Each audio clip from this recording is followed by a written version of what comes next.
பேகம் கெடுத்து ஆண்ட வேந்தன் அடி வெல்க. பிறப்பருக்கும் பிஞகந்தன் பெய்கழல்கள் வெல்க. புறத்தார்க்கு சேயோன் தன் பூங்கழல்கள் வெல்க.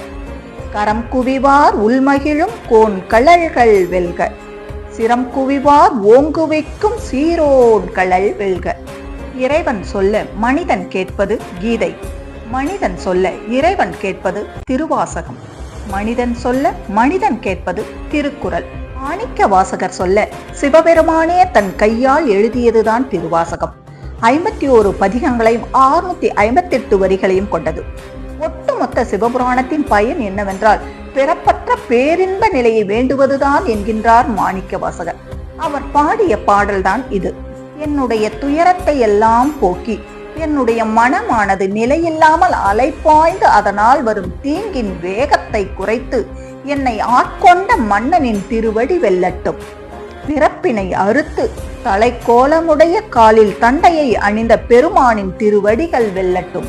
தன்னை விடுத்து நிற்பவர்களுக்கு வெகு தூரத்தில் உள்ள பெருமானின் பூ போன்ற மென்மையான கழல்கள் வெல்லட்டும்.